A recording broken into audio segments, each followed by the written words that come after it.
Bernard Nicolas, vous êtes le directeur de cette compétition et vous êtes l'un des instigateurs de ce règlement par rapport à ce challenge qui a été initié par la Fédération française du parachutisme. Oui, c'est exact. Il faut remonter 4 ans en arrière, lorsque plusieurs cadres techniques m'ont demandé de créer une règle de compétition pour personnes invalides sous tandem, de façon à ce qu'on puisse se permettre l'accessibilité du parachutisme à ces personnes. Donc j'ai créé une règle en copiant la règle de la voltige, mais en la modifiant pour que ce soit accessible aux personnes invalides.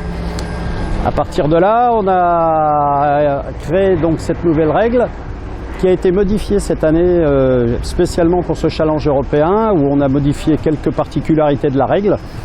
Et c'est pour ça que là, on est là et on juge. Alors par rapport au championnat de France à Vichy, quelles sont les différences qu'il peut y avoir? Eh bien, par rapport au dernier France à Vichy, on a intégré un classement par manche et ainsi que, bien sûr, le classement général. Et on a également ainsi rendu un petit peu plus dur les consignes de sécurité. Qu'est-ce qui est complexe pour un juge? Vous êtes juge international. Qu'est-ce qui est complexe dans une compétition comme celle-ci? Habituellement, quand on juge une voltige, par exemple, on juge une personne, le performeur.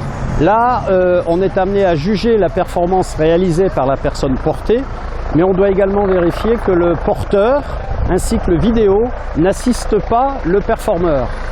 Et parfois, c'est un petit peu compliqué. Et comment est-ce que l'on arrive, même si l'on est aguerri, à s'extraire de l'émotion forcée qu'il y a? Il ne faut pas s'en extraire, il faut rester dans l'émotion. La seule chose, c'est qu'il y a un moment donné, il faut s'appuyer sur la règle, et la règle est vraiment un bon support pour ça. Et pour cette première année, cette première compétition, on a un juge étranger, un juge britannique, qui a été très impressionné par la qualité des performeurs en fonction des handicaps qu'ils supportent. Alors votre ressenti, autrement plus que de juge, justement sur cette organisation, puis ces rencontres assez extraordinaires. Le ressenti ne peut être que positif, puisque la compétition se déroule le mieux possible compte tenu des conditions météo qui ne nous ont pas été très favorables. Ça permet aussi de constater que dans d'autres pays, ils ont les mêmes problématiques et qu'ils ont le même intérêt, de façon à essayer peut-être de créer des compétitions chez eux. Ça, c'est très intéressant. Et puis ça permet d'échanger, et puis ça permet aussi, puisque tout se fait en anglais, de parfaire mon anglais. On s'est rendu compte effectivement durant ces 3 journées qu'il y a des niveaux qui sont totalement différents selon les pays représentés. Les niveaux sont très différents, mais il y a aussi le fait que les handicaps sont aussi différents.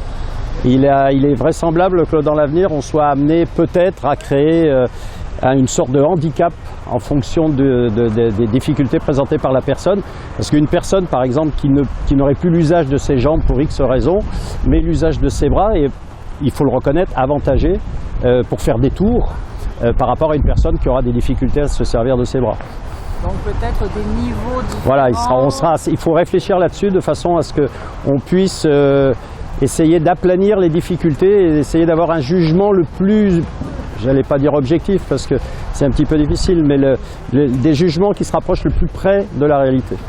Ça veut dire que la France, encore une fois, se veut précurseur sur cette réflexion?